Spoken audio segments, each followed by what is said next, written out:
चल रहा है। जैसा कि आप जानते हैं कि पिछले जो है वीडियो में हम लोग जो है बात किए थे वर्ड में व्यंजन की, और हमारा विषय चल रहा है वर्ड विचार।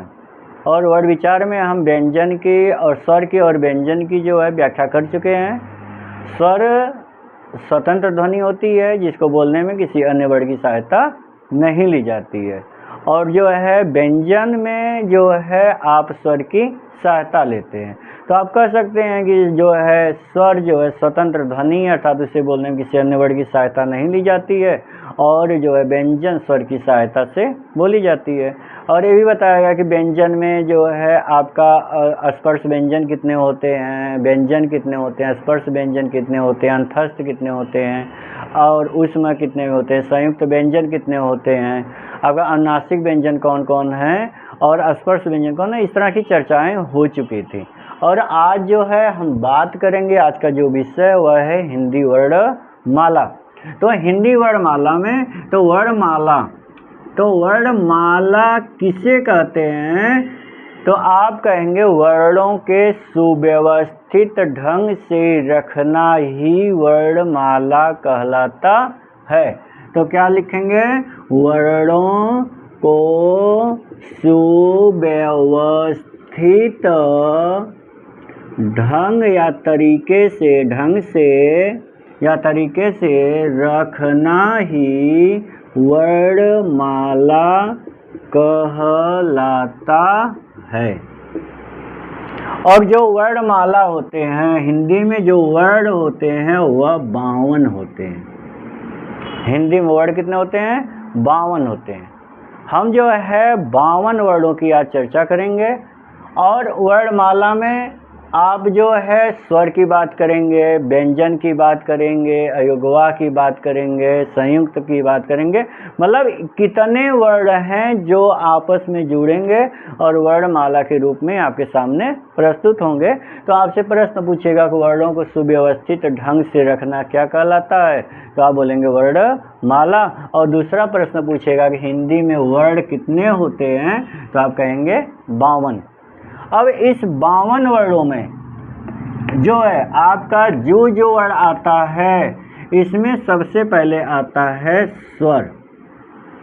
अब स्वर जो है पहले ही बता दिया गया है कि स्वर जो है आपका मूल स्वर होता है, दीर्घ मूल स्वर होता है, और दीर्घ मूल स्वर होता है, और संयुक्त स्वर होता है।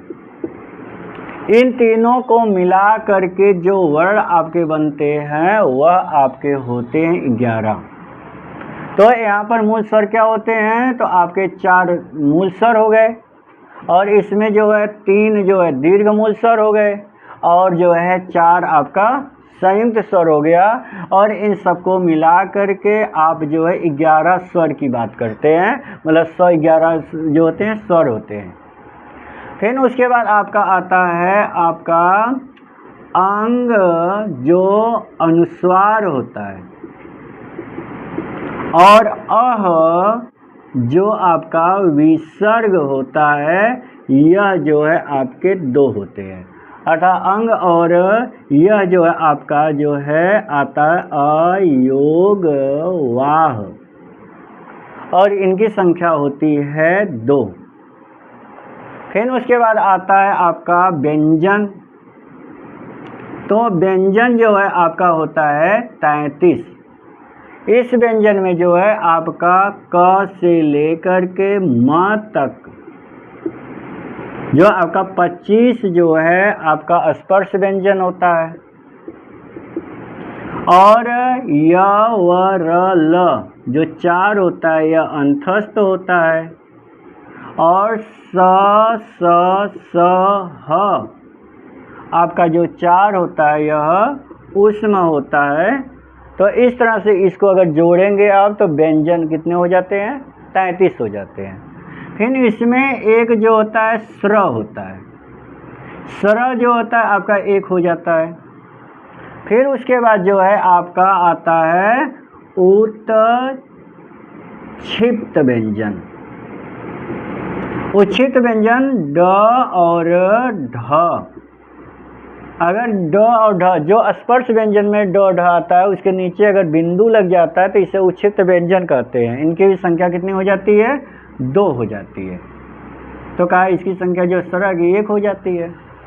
तो अगर हम स्वर को जोड़ेंगे तो स्वर जो है आपका 11 हो गया, अयोग वाह जो है आपका 2 हो गया, आपका व्यंजन जो है आपका 33 हो गया, और जो है आपका स्र एक है आपका जो है यह 1 हो गया, और जो है इसमें संयुक्त व्यंजन जो है, संयुक्त व्यंजन में संयुक्त व्यंजन को अलग से 33 से अलग गिनती करते हैं और संयुक्त व्यंजन की संख्या क्या हो जाती है? 4 हो जाती है। फिर उसके बाद आता है उत्क्षिप्त व्यंजन। उत्क्षिप्त व्यंजन 2 हो जाते हैं, यहाँ पर आप जैसा देख रहे हैं। तो अब इसको जो है जोड़ेंगे तो यहाँ पर जो है आपका 1 2 3 3 3 6 और 6 4 10 10 2 12, यहाँ पर 2 हो जाएगा, और यहाँ पर जो 1 है और यहाँ पर 3, तो 1 और 3 4 और 1 हासिल जो 5 हो गया। अब इस तरह से जो है 52 वर्ड हो जाते हैं आपके। तो अगर आप जो है 52 वर्ड की काउंटिंग करेंगे कि वर्णमाला में 52 वर्ड कौन कौन से हैं, तो आपको 11 स्वर, 2 अयोगवाद, 33 व्यंजन, 4 संयुक्त व्यंजन और 2 उच्छिष्ट व्यंजन ले करके आप जो है पूरे वर्ड को, वर्णमाला को आप जो है 52 काउंटिंग करेंगे। और आप पूछा जाएगा अगर प्रश्न आपसे कि वर्णमाला हिंदी में कितने होते हैं, तो आप बोलेंगे कि वर्णमाला हिंदी में 52 होते हैं। तो यहाँ पर आज जो हम लोग एक्स्ट्रा चर्चा करेंगे वह अयोगवाह की बात करेंगे और वहाँ पर उच्छिष्ट की बात करेंगे, और यह वर्णमाला जो 52 है इसके बारे में चर्चा हो गई। तो यहाँ पर जो है एक शब्द आता है अयोगवाह। तो अयोगवाह किसे कहते हैं? तो कहा कि देखिए जो अयोगवाह है ऐसा वर्ड जिनका या जिनका गणना न स्वर में हो और न व्यंजन में हो उसे अयोगवाह कहते हैं। ऐसा वर्ड जिनका गणना न स्वर में हो और न व्यंजन में हो उन्हें अयोगवाह कहते हैं। तो अयोगवाह जो होता है 2 वर्ड होते हैं। अयोगवाह अगर पूछेगा आपसे कि कितने होते हैं तो आप बोलेंगे 2। वैसे तो यह जो मूल 2 ही होते हैं और लिखा 4 जाता है। तो कभी कभी प्रश्न ये भी पूछ देता है कि अयोगवाह कितने होते हैं, तो मूल अयोगवाह कितने होते हैं? 2, और कुल अयोगवाह कितने होते हैं? 4। तो ये 2 पर और 4 दोनों पर चर्चा की जाएगी, कौन 2 हैं और कौन कौन 4 हैं। तो पहले 2 का देख लेते हैं। तो इसमें एक आता है अनुस्वार। अनुस्वार तो कहा जाता है कि किसी भी स्वर के ऊपर एक बिंदु का लगना अनुस्वार कहलाता है। अगर कोई भी स्वर है और उस स्वर के ऊपर अगर हम एक बिंदु लगाते हैं तो उसे हम अनुस्वार कहेंगे। उस बिंदु को क्या कहेंगे?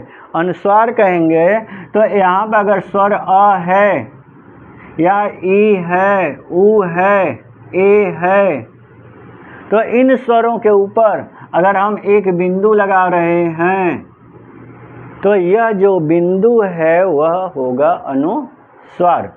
तो कहा कि यहाँ पर जो है अगर जो है हम यहाँ लिख रहे हैं अंक, अगर यहाँ पर लिख रहे हैं अंकित, तो यहाँ पर अ के ऊपर जो बिंदी है, अंक के ऊपर जो बिंदी है, या हम लिख दें मनसा, तो यहाँ पर म के ऊपर जो बिंदी है यह स्वर के ऊपर बिंदु है, ना कि व्यंजन के ऊपर है, क्योंकि यहाँ मनसा में जब म है और अ है, अब इसके ऊपर बिंदु लगाया गया है, इसी को हम बोलेंगे जो है अनुस्वार।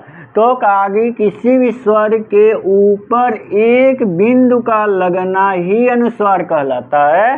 तो आप बिंदु स्वर के ऊपर ही देखेंगे, और अगर स्वर के ऊपर बिंदु है तो उस बिंदु को ही अनुस्वार कहेंगे। किसी व्यंजन के ऊपर यह अनुस्वार नहीं लगता है। इसलिए अगर आपको लगे कि यहाँ पर जो है मनसा लिखे हैं और मनसा में जो म तो व्यंजन है और इसके ऊपर जो बिंदु लगा हुआ अनुस्वार कैसे है, तो आप मनसा में म में से अ को निकाल कर इसके ऊपर बिंदी रखेंगे, और जब इसके ऊपर बिंदी रखेंगे तो यह म का नहीं है बल्कि अ के ऊपर, अर्थात अ स्वर है उसके ऊपर है जो वह है।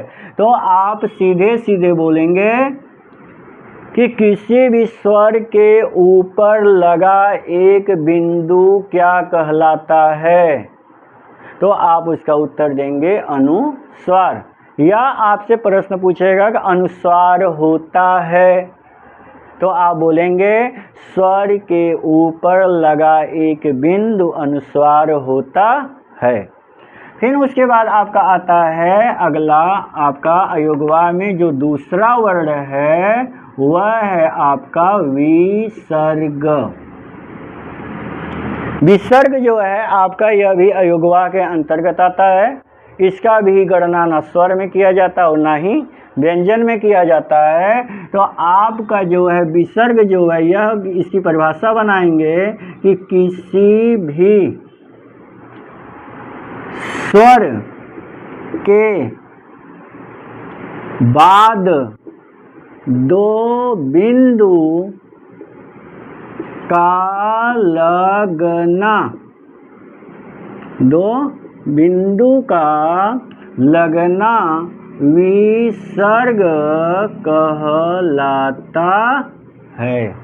किसी भी स्वर के बाद अगर दो बिंदु लगा रहे हैं तो वह क्या हो जाएगा, विसर्ग हो जाएगा। जैसे अस्वर है और इसके आगे हम क्या कर दिए, दो बिंदु लगा दिए, तो अब यह अ जो स्वर है उसके बाद जो ये दो बिंदु आपको दिख रहा है ये आपका होगा विसर्ग। और उसी तरह से प्रातः तो विसर्ग है, और पुनः इसमें जो आपका दो बिंदु है ये आपका क्या बनेगा, विसर्ग।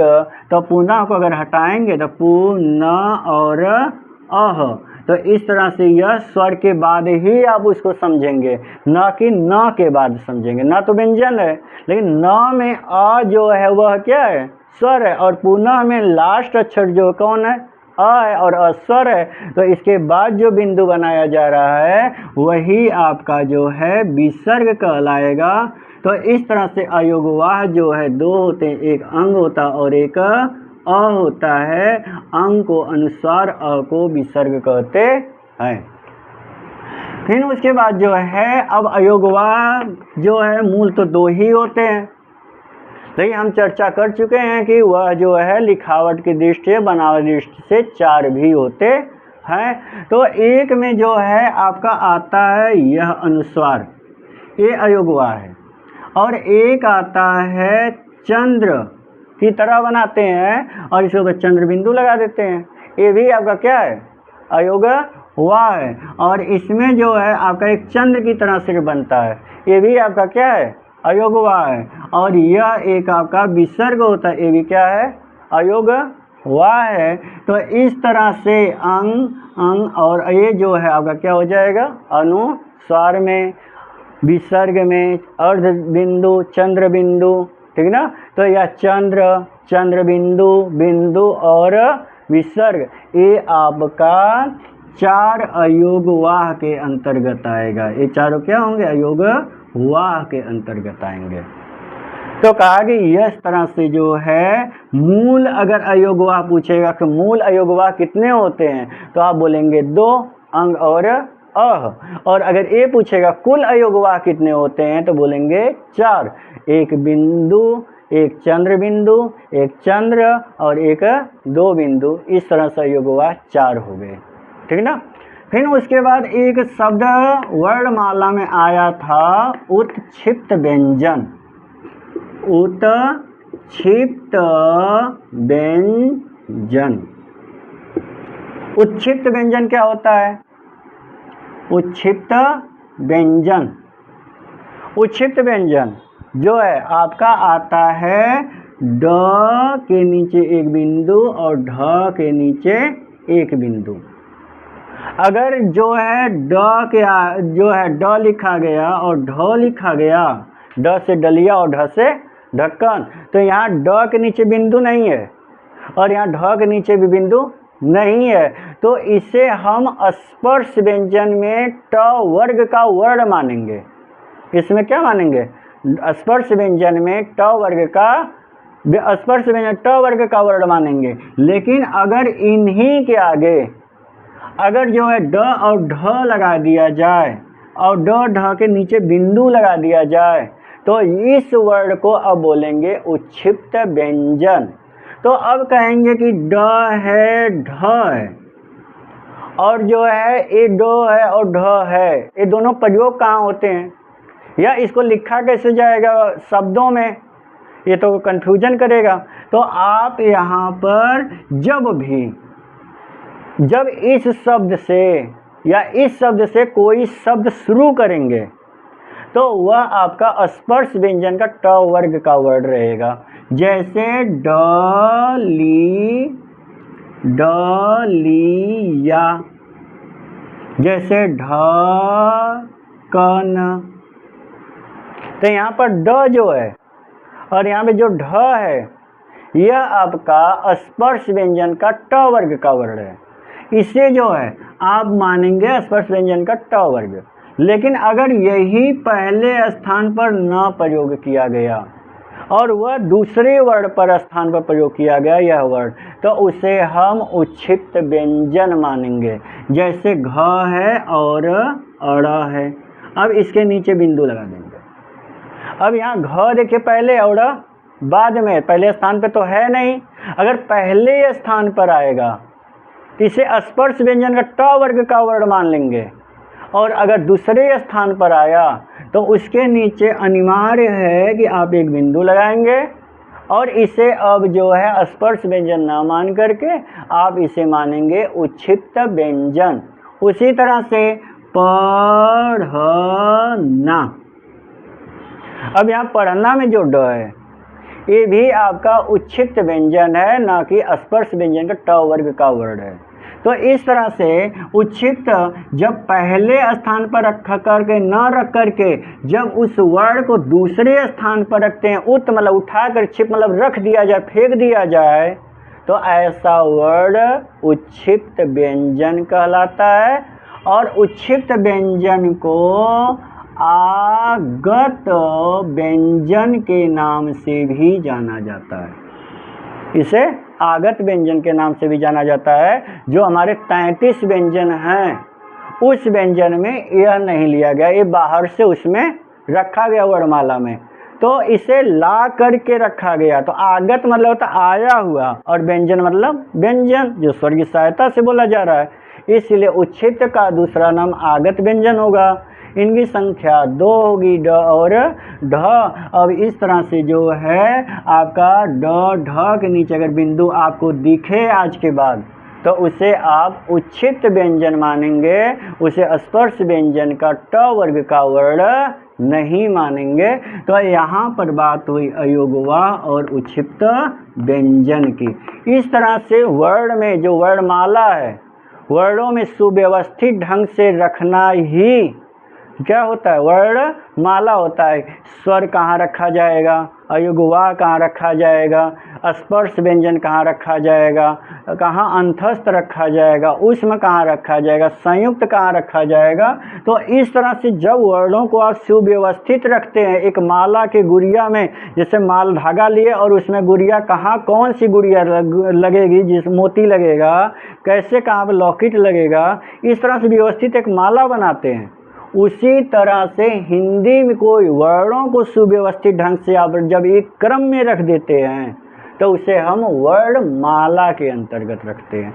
तो इसमें जो आपका आता है वर्णमाला में अ, आ, ई, उ, री, ए, ऐ, ओ, औ, अं, अह, क, ख, ग, घ, ङ, च, छ, ज, झ, ञ, ट, ठ, ड, ढ, ड़, त, थ, द, ध, न, प, फ, ब, भ, म, य, व, र, ल, श, स, श, ह, छ, त्र, ज्ञ और स्र।